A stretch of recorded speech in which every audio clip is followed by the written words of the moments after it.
أمانة إلهي سبحانه وتعالى ونوجد جينا خيامينه مركز إلهي سبحانه وتعالى وحوله يا أيها الذين آمنوا لا تخونوا الله ورسوله إلهي رسولك خياميننا ومركز إلهي رسولك خيامين سواء محي وتخونوا أماناتكم وأنتم تعلمون أمانة ذي ليدين ديبتاء الخياميسان مركز إلهي رسول خيامين إنسان ومركز أمانة ذي ليدين ديبتاء الخياميسان إذن كولي بقرنا يا إن الخيامة كترتان الخيامين إنسان أمانة ولا ليال وحقوق ذا بني آدم كأسيد ذا لوجته وعمل كقفك اللو ديبه أو قرحيه ووحقفك اللو ديبته مسؤولية أو سيد ذا وقصبحه waxaanay koobsanaysaa dhammaan arrimaha bulshada ku xeeran oo dhan qofka laga bilaabo naftiisa iyo qoyskiisa iyo wadankiisa iyo bulshadiisa dhammaan amaanadu way koobsanaysaa iyo shaqadu haya dhammaan amaanadu waxa weeyaan noloshiisa oo dhan bay ku xeeran tahay mana kala laha amaanadu mid xukun haya iyo mid la xukumayo la maamulayo ma kala laha amaanadu mid taajira oo isagu ganacsadaha iyo mid u shaqeynayo oo shaqaale ah ma kala laha amaanadu nin beeroolo ah oo khudaar iyo wax weeyaan dalag umada u soo saaraya iyo nin caamilo ka shaqeynaya ma kala laha amaanadu rag iyo dumar ma kala laha amaanadu waa sharafta qofka muuminka ah waana raasamaalka qofku uu haysto ee uu aakhiriya adduunba uu haysto weeyaan ee uu bulshadiisa ku horumarin karo ee uu qoyskiisa ku horumarin karo waana miftaaxa horumarka nololeed ee ummad waana sirta guusha wadan iyo ummadi ay gaadho ama qof uu gaadho hadduu qof ammaano yeesho wuu horumaraa haddii ummadi ammaano yeelato way horumartaa haddii bulsho iyo mujtamac ammaano yeeshaan way horumaraan haddii ammaano waayaanna dibudhac baa ku yimaada رسولكنا عليه الصلاة والسلام إن الدين تبقى أمانة هاي سوي نوشة جاية وحتى إمانة وحكم ضد الصلاة تكنيسو يدو الدين تبقى أمانة هاي سوي نوشة جاية رسولك عليه الصلاة والسلام وحولي حديث أنس بن مالك رضي الله عنه ورنا لا إيمان لمن لا أمانة له ولا دين لمن لا عهد له إيمان ما لها وإيمان دم يسترم ما لها قف كان أمان اللهين ووحي اللي آمنين أن له إيمانين بلن قف كان لهين الدين ما لها برسولك عليه الصلاة والسلام أولي ولا لا يلوحين أمانة وسوق قادنا الموضوع عن ما أنت إنه جندوق وردينا إن خطبتنا وحين أجنهي إن أين جزء فضليهين دور شويك ذاتك يبلو شد دحدنا كان بين عاطفة ديسن لدحدجي أو قبيلة ديسن قبيلتنا رسولك عليه الصلاة والسلام إنه قدر دارمي وحاول رسولك عليه الصلاة والسلام وحولي اسكغتها وأوريسايه مهمة أي دور شد الله هاي وإنه قفك قرطاين أمانة هاي أمانة ولا ليال سدا إنه كسر شيء وحا أي لا هاي قفك مرك أمانة لو ديبن أيو كاتجوري قفك لو ديبتو يشروط لو ديب أمانة ده قفك إنه دورنا إنه دورنا إنه وضن دن مسؤول أما قيب دن أما سكشن دن وأمانة إنه قاعدة أمانة ده وين إنه الشروط وحدنا لبك المدود بين مركز إن شاء الله تعالى أما لا بدر دارا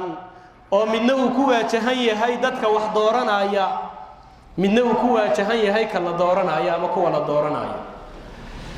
وحين نكبل هذا إن دتك وحضورنا يا شرط دين الإسلام كيكو بعد يقول لك تورت وحوي إنه وحضورتان أهل الحل والعقد دتك وحكلا جرنا يا لكن هدياني تسمان تشيرين oo ninka waalan iyo kamiirka qabaay cod isku mid leeyihiin waa in dadkeena inta wax garanaysa garaadka iyo garadka u saaxiibka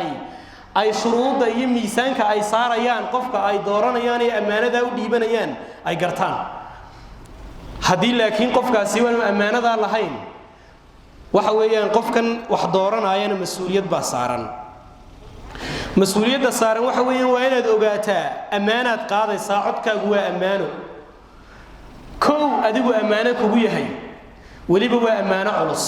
مروا أمانة كلي جاك بو كابن من نوا أمانة بلشدن سامينس عد كوا أمانة بلشدن سامينس أدي جوك سامينة يا mujtamaca iyo bulshada aad la nooshahayna wuu ku saameynayaa waana lagu weydiinayaa maalinta qiyaame ogow qofka aad dooratay ugu riday waxa lagu weydiinayaa sababtaad ku dooratay jawaabteeda haddaad imika garanaysana sii diyaarso oo waxaad tidhaahdaa ilaahayow sidaa igu yidhi ama ilaahayow waxaan ogaay inuu sidaa iyo sidaa u gudaayo ammaanada haddii aanad garanayn laakiin waxa uu isagu ku jawaabayo ama waxa uu qabanayo ama waxaad adigu ku jawaabayso mas-uuliyaddaas imikaad gacantaada ay ku jirtaaye ha dayicin adiguna aakhiro dembi aanad adigu samayn yaan lagu xambaarinin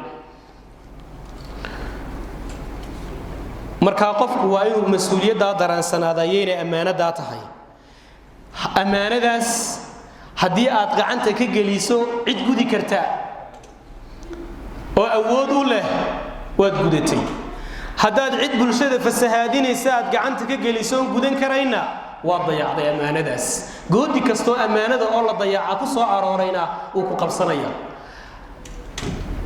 ammaanada rasuulka calayhi salaatu wasalaam isagoo xadiiskani saamaynaya ka wax dooranaya iyo kala dooranayaba xadiis caan oo la wada garanayo weeyaan abu darda radiyallahu canhu ayaa waxa uu leeyahay rasuulka calayhi salaatu wasalaam ayaan u imi markaasaan ku uri yaa rasuul allah alaa tastacmilunii rasuul allah miyaanad shaqaale iga dhiganayno aanad dee dowladda iyo waxa weeyaan maamulka igu dhex daraynin rasuulku calayhi salaatu wasalaam wuxuu uri intuu garabka iga taabtay ayuu yaa abaa darda innaka daciifun wainaha amaanah wainaha yowma alqiyaamati khizyun wanadaamah إلا من أخذها بحقها وأذى الذي عليه فيها أبا درو أدقوا حتى هينين أن أوذين أمانة وتبردرا وتاغير يدنو وأمانه ومرغو يهوك يوحويان تيران ما لنت قيامه إلا قف سيدا أي تهي أقتمو يا أنا برسولك marka hatta qofka doonaya inuu xil qabto in loo nasteexayo la yiraahdo adigu ma gudan kartid oo aan odayaasha qabiilku aanay sacabka u tumin ayaa mas'uuliyadda koobaad ah ee cidda wax dooranaysa saaran oo aan la oran kana ku xareeyo waa reerka isna inta kale waxba inaga ma gelinay isaga reerkeena ama jufadeena isagu hayna matalo waxaad ogaataa in aanu jirin nin reerka wax u qabanaya qabiil qaran meel ma gaarsiiyo qabiil qaran waxa weeyaan ma dhiso qaran waxa dhisa qaran un baa dhisa ummaddu hadday qarannimo u fikirtana way dhismaysaa hadday qabiilnimo u fikirtana dhismayso billaahi calaykum yaad garanaysaan intii hore aynu doorannay mid ka mid ah oo reerkooda wuxuu qabtay maya qaran iska dhaaf hadalkiisa maalinta la doortaa kuugu dambaynaysa ee wadantiisa kaa fushado ee uu kursiga ku fadhiisto cid ilaahay u naxariistay mooyaane inta badanna mas'uuliyadaasaynu ka wada dhereegsanahay waayo waxaynu ku wada fadhinaa salli kaliya ammaanadaas sideedii ugama soo bixin kuwii hore aynu sharaxnay baynu sheegaynaa iyagii baa qaarkood doonayaan inay maanta soo noqdaan oo ay kursigii dib ugu fadhiistaan ilaahay naguma soo celiyee walaalayaal waa inaynu mas'uuliyada dareennaa oo aynu dareennaa inaanay inagayna saameynaynin in bulshadeena saameynayso maxaynu uga cabanaynaa wadooyinkeena xunxun maxaynu uga cabanaynaa waxa weeyaan danihii guud oo meeshaba oolin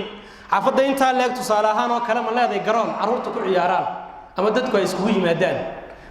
laakiin markii dhulka waxa weeyaan la qoondeynayay wuu ku jiray danta guud way ku jirtay xagee qabatay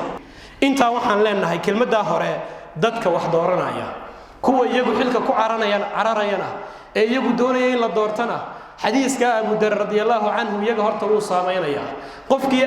imika bays og inaanu amaanada gudan karayno ilaahay uga baq oo dadka ha lugoynin oo xil aanad qaadi karin ha oranin waan qaadaya ee amaanada ilaahay subhanahu wa ta'ala iyo ummadaadu qaadayso imika waxa weeyaan imikaad fursad haysataaye hadda qoriga dhulka dhigo iska daa amaanadaas oo ha qaadin rasuulka calayhi salaatu wasalaam waxa uu Abu Darr ku yiraahdo xadiiska ku celinay innaha amaana wa innaha yawm alqiyamati khizyun wa nadama